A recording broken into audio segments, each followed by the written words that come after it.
In the other extreme of life, there is no contraindication for yoga practice. Yoga practice can be continued up to any age.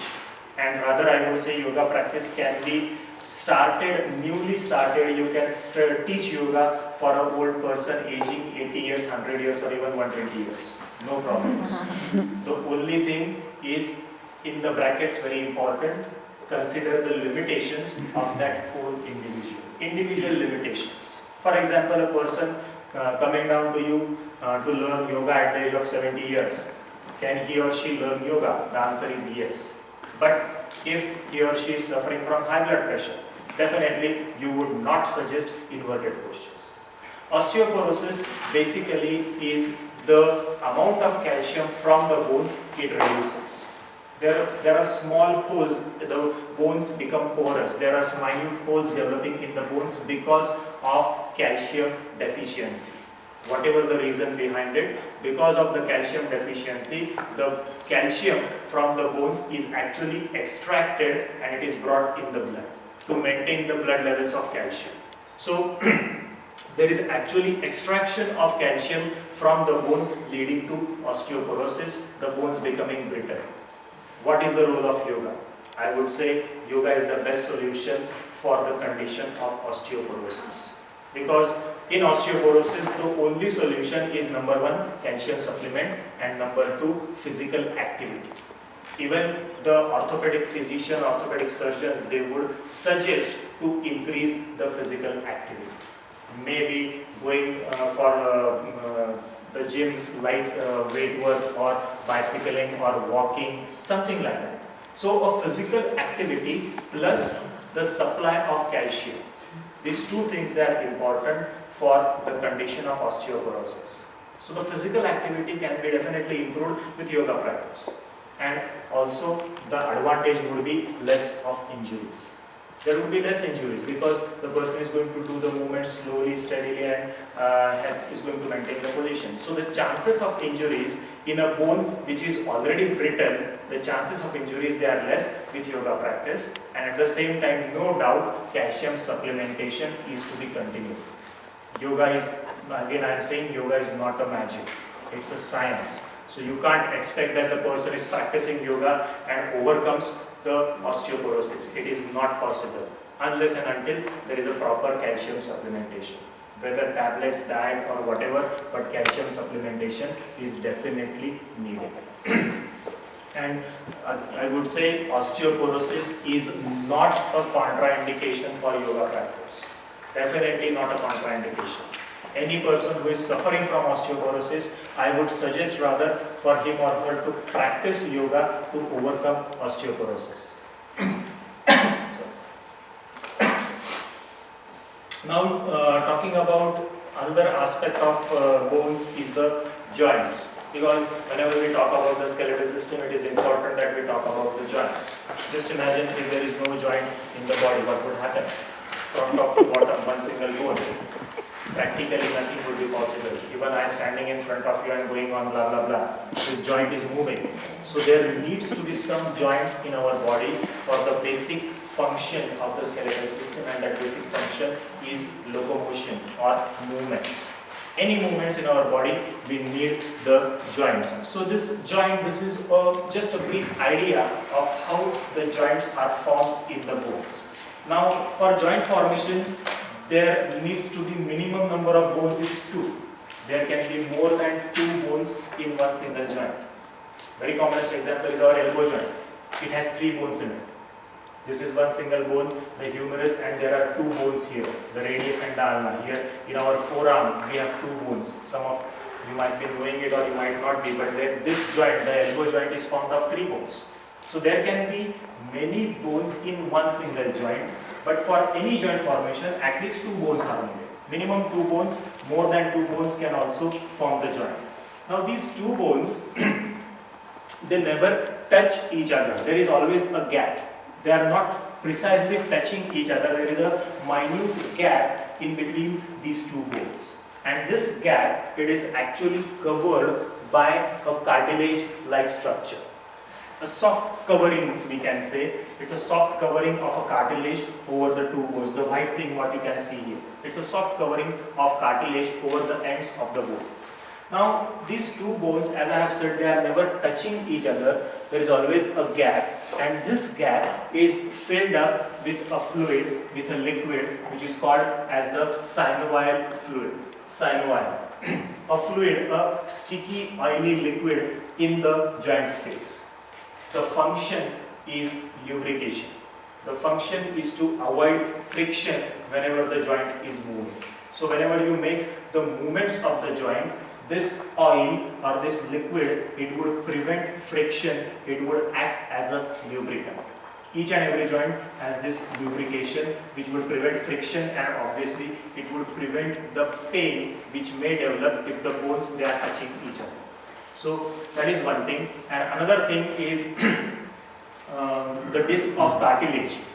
Here it has not been shown, but there is a small disc of cartilage in between the two bones, especially when the joint is a major joint. For example, the knee joint. In the knee joint, you would have a disc of cartilage between these two bones so that there is no friction. Again, the function is the same, to avoid friction between the two bones when the bones they are moving or when the joints they are moving. So the friction is avoided and lubrication is being provided by this oily fluid and the disc of cartilage in between the bones. And then all this structure, it is actually enclosed in a bag-like membrane or a bag-like structure. It's all enclosed. And this bag, you would call it as the synovial membrane. If you forget it, that's fine, no problem. Just remember, it's all enclosed. It is all covered in a bag-like structure. And then over this bag-like structure, you have the muscles and the ligaments outside this bag. So when we talk of the muscles and ligaments, they would be outside this synovial membrane.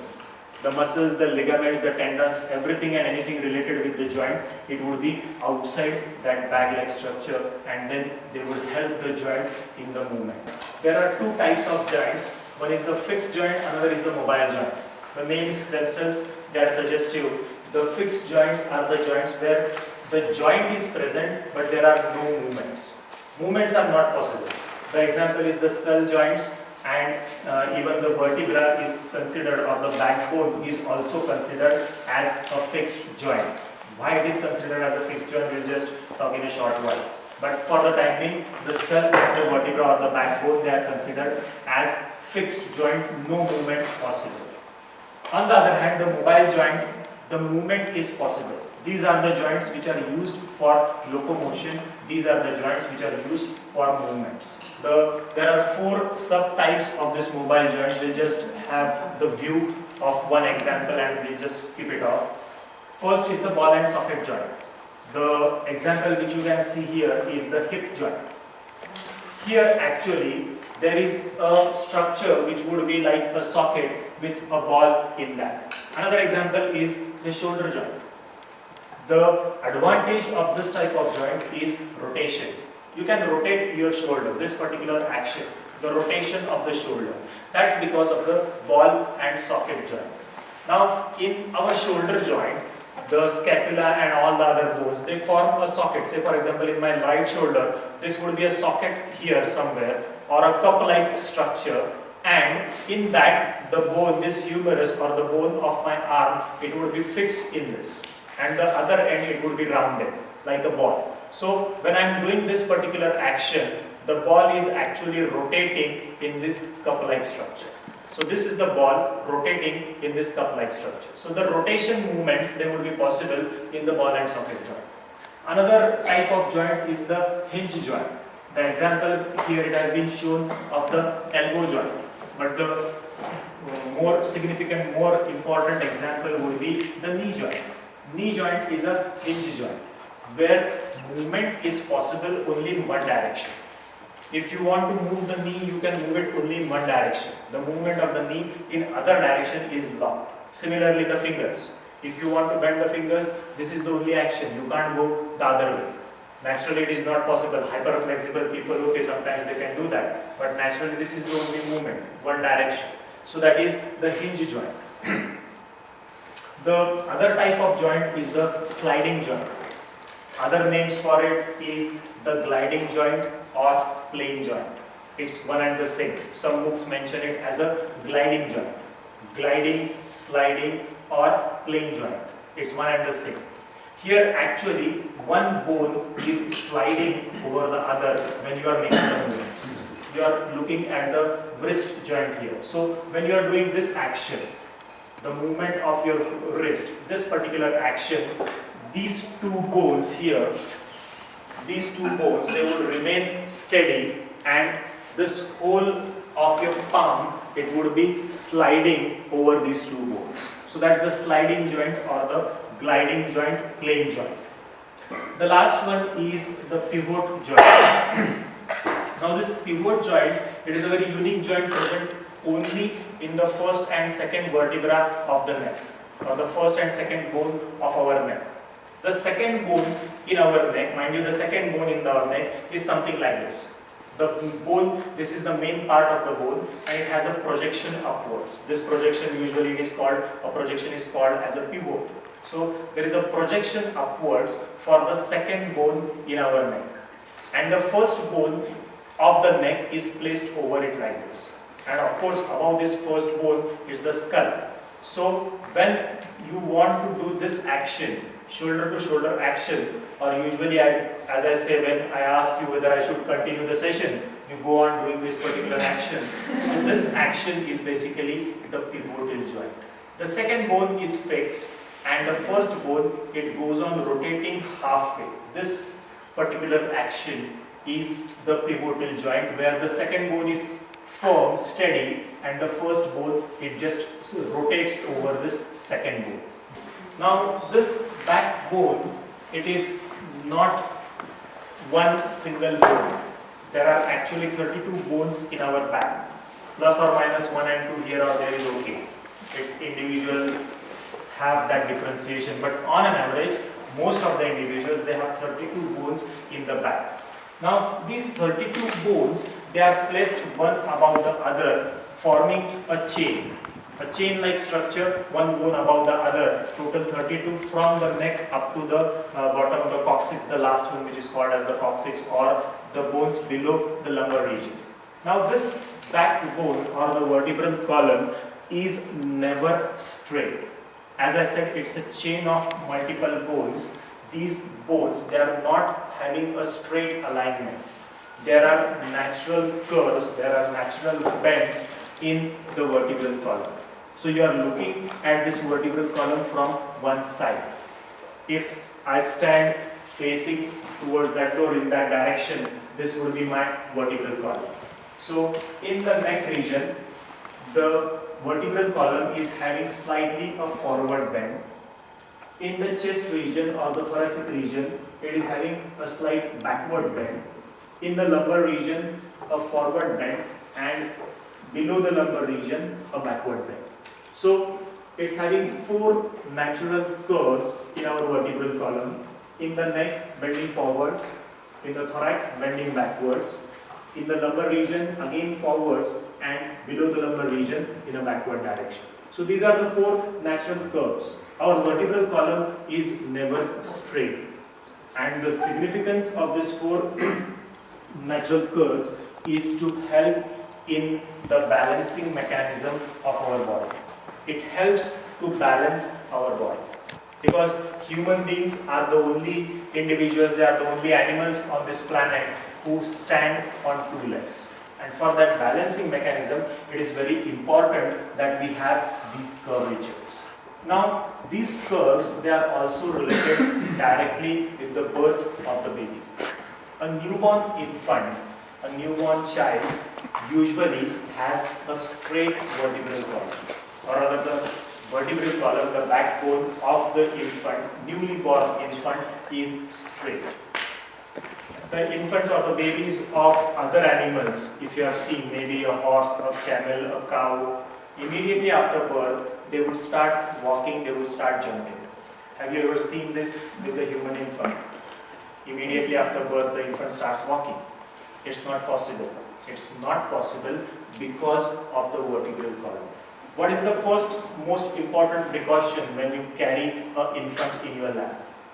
Very important thing which you do. You support the neck. One arm below the neck and the other arm holding the infant. The reason, if you don't support the neck of the infant, the neck would fall back or the head would fall back. After a few days, you don't need to support the neck. It is the natural way of balancing. So whenever you are learning or teaching yoga, the first positions would be the prone or the supine positions. The next positions which you would be learning would be the sitting positions, and then you would be learning the standing positions. On day one, no one teaches you the standing positions. At least we are talking of what we teach you. Because that's what goes with the natural way of balancing. Because when you are lying down on the back or the abdomen, prone or supine position, you don't need to take efforts to balance yourselves. You can balance yourselves naturally. When you are sitting, you need to take some efforts to balance yourselves. And when you are standing, it takes the maximum efforts to balance yourselves. And that is how actually you are learning to balance yourselves in your childhood. So the same way is practiced when you are going to learn yoga, prone and supine positions first, then the sitting positions, and next in the last you will be practicing the standing positions. Now that was related with the backbone, talking about the uses of the bones or uses of the joints in our day-to-day activities. We would say that we are actually utilizing our joints in three ways. If you classify the use of joints, utilization of joints, we are doing it in three ways. Number one is non-utilization of joints. We do not utilize the joint at all. Natural movement is possible, but we do not use that natural movement. Non-utilization of joints. Second is misusing the joints. We are using the joints, but in a wrong way.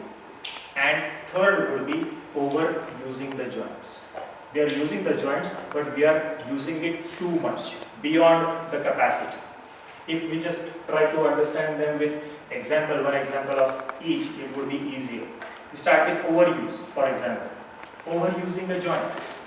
The example depends on the profession. If you talk about me, my example is always going on blah blah blah blah blah blah. Overusing the jaw joint. Continuously going on speaking, I am overusing the joint. Continuously standing, I am overusing the knee joint. So depending on your own profession, the overuse of the joint would be different. Nowadays we talk about kids, and one survey, statistical observation shows that the kids, they are using one joint very frequently or overusing one joint, and you must be aware of that, and that is this joint, the thumb joint. Anywhere and everywhere you need the thumb. The laptops and the cell phones and the video games, anywhere. The thumb joint is utilized the more. So depends on your profession, overuse of the joint. Yes? Most of the times we tend to put more weight on one leg. We would not stand straight. Ideally, you should be standing straight. The weight should be transferred equally to both the legs. 50% to the left, 50% to the right. But sometimes, or most of the times, you would tend to go on one side. Either you would put the weight on the left leg or the right leg. That is, I would say, misuse. Bending forward, that's very commonest misuse of joint. If something is lying down on the floor, how do you go for picking up the thing? You just bend in your back and try to pick up the thing. When ideally, it has been suggested that you should bend in the knees, go down and then lift up the thing. And the first thing what we talked of was non-utilization of joint. Non-utilization. Movement is possible, but we do not make use of that movement. Commonest example would be backward bends. Most of the times in the day-to-day activities, we bend forwards, but bending backwards is very less. Bending sideways is less. Rotation of the spine is very less. So the movement is possible, but still we do not perform that movement. And when we are utilizing the joints in these three different ways, misusing the joint, overusing the joint, or not utilizing the joint, at a physical level, I would say it would produce the stiffness and other things what we are always complaining of. Say for example, standing positions. If the person is standing for long, the immediate solution for that would be more focus is on inversions.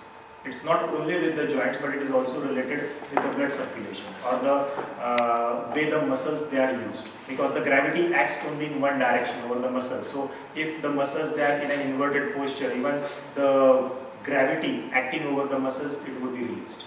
Say for example, if a person is continuously in a habit of bending backwards or bending forwards, that type of exercises or that type of yoga practice can be avoided for that particular individual.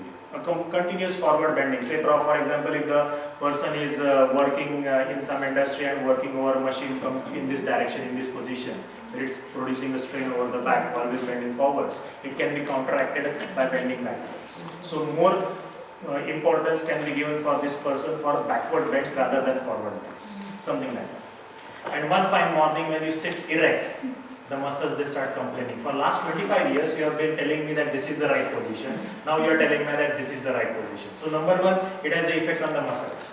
Number two, if you just have a look at a closer look here, this is the vertebral column, the disc, and here you can see one small hole. Through this, the nerves they are coming out.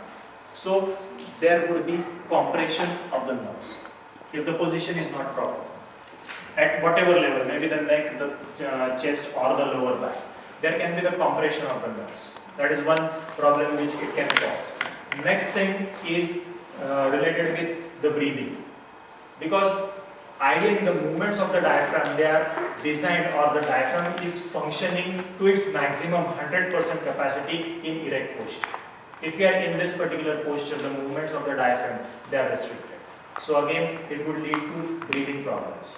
Another thing, any abnormality or any bending or something sitting in that posture or whatever, it would produce a change in the space available inside the chest and inside the abdomen. The space which is available for the organs. In this, we say always the chest should be open. So when we are sitting something like this, there would be the space inside the chest available would be less. So the functioning of the heart and the lungs is compromised. At the same time, if you are bending like this, something like that, a pressure over the abdomen, the functioning of the abdominal organs, it would be compromised. So definitely for optimum functioning, because the anatomical structure of our body is designed in such a way that the organs can function optimum, especially the chest, the lungs and the heart in this particular position. If you are sitting like this or something like that, in closing your chest, it's going to definitely produce a pressure and a adverse effect on the functioning of the organs. Most of them.